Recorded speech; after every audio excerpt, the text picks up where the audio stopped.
Welcome back. If you're just joining us, you're watching Channels Beam, and we have been discussing the Nigerian youth. We just heard from our online contributors, but we're now joined by Chom Bagu. He is a youth advocate and the country director for Search for Common Ground. So Chom, it's a pleasure to have you this afternoon. Thank you very much for bringing me to this program. No problem. So we're looking at the Nigerian youth. I mean, there's so much noise, and there's this misconception that Nigerian youth represents violence. I mean, they're a target for violence. But despite some measures or some programs by the federal government, to see that these youths are engaged, you still find out that they are engaged in some kind of criminal activities, violent activities. How strategic is the economy, that's their own personal economies, from what they do? How strategic is it in taking them away from being violent or engaging in such criminal activities thereabouts? Well, I mean, it's no more news to say that most of youth, not only in Nigeria, but most of Africa and other third world countries are seen, and in fact, they do engage in violence. Most of the violence we've seen in the country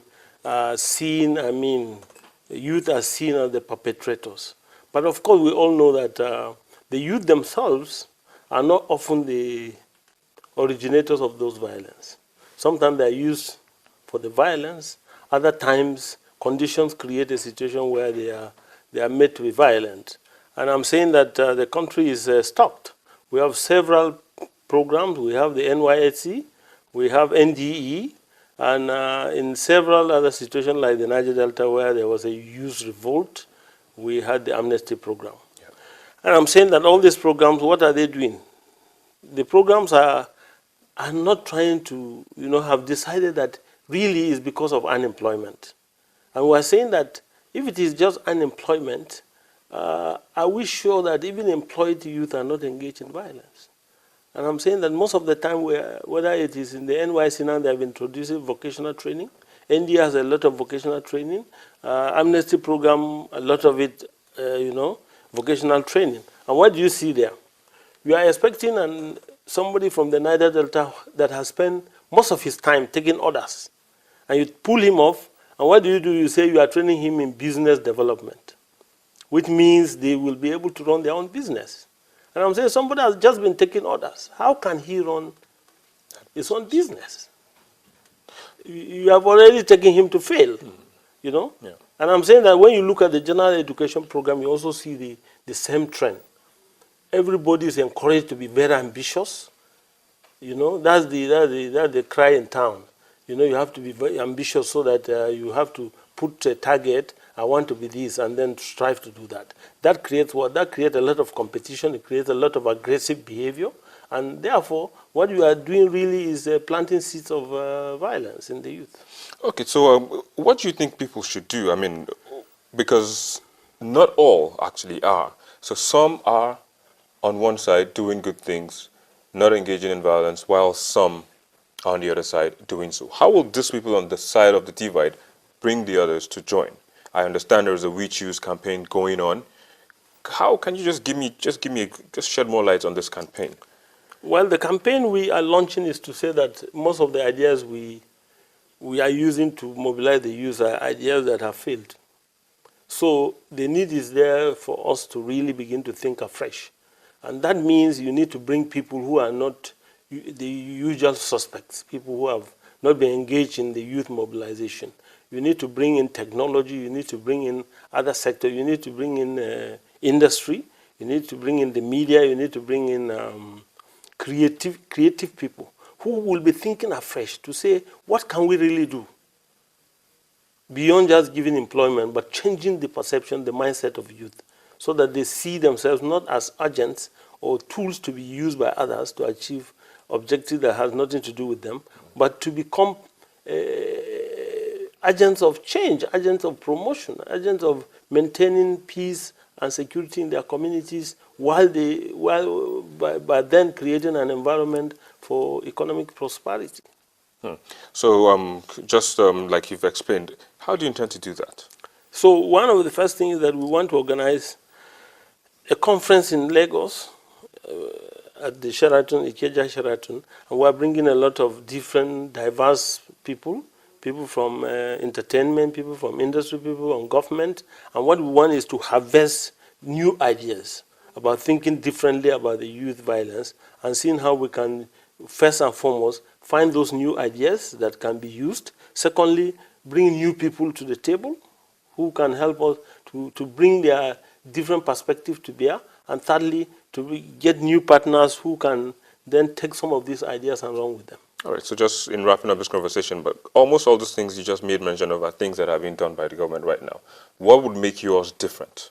What will make us different is that government brings the same, what I call the usual suspects. You bring banks, you bring some people in industry who are used to planning for youth. And therefore their minds are blocked. Their minds they can't leave the comfort zone of the ideas that they have already been implementing and are committed to new ideas. And we're saying we're bringing new people. People in entertainment who really entertain the youth, who draw the youth in mass. What do they think we can do to get the youth away from being destructive to become more progressive and constructive? We want to bring social media. We want to bring media people who see this on a daily basis and maybe thinking new thoughts that nobody has given them a platform to express. That's what we're trying to do, which is quite different from what government does. All right, Mr. Chambagu, Country Director, Search for Common Ground, thank you for coming this afternoon on the program and sharing your thoughts. And we do hope that these youths will use this new platform, just as you have said, to shun violence as well as criminal activities. Thank you. I've been speaking with Mr. Chambagu, and he's telling us how he intends to mobilize young Nigerians to shun violence as well as criminal activities. We do see your comments coming through our social media platforms. We'll take a break, and when we return, we'll take some of them.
The powerful Nigerian.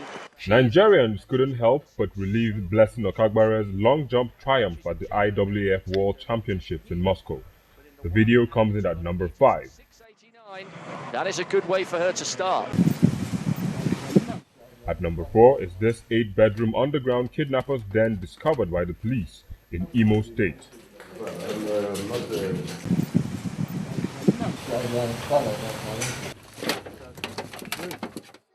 Coming in at number 3 is the video of a 9-year-old girl captured, enslaved, but has now gained her freedom.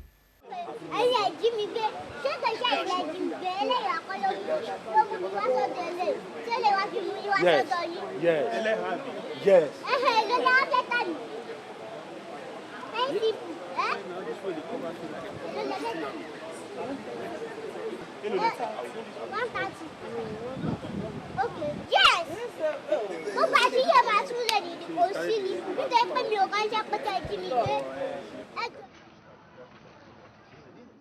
At number 2 is this baby factory syndicate busted in Imo State by the police. I didn't know that the baby would be sold out. So on 24th of November 2013, I gave birth to a bouncing baby girl that was promised to be given 100,000 naira. You know, I'm a governor, I'm elected. Yeah, a minister is appointed. He has to respect my office, even if he doesn't respect my person. While topping the most watched video list this week is the near fight between the Edo State Governor, Adams Oshomole, and Minister of Justice when they met at the presidential villa in March 2013. I will not disregard his office. He's my personal friend. I have the highest respect for him. He's the governor of this country, but I will not join issues with him. Thank you very much. Well, even those at higher places engage in fights or near fights. While the federal government has created some programs to cushion the higher level of unemployment in the country, the fact remains that Nigerian youths must look inwards, develop their skill, and key into these programs. Nigerian youths must also choose to shun violence and criminal activities to make the country a better place. We end the program on this note, but remember, the conversation continues on the social media addresses showing on your screen.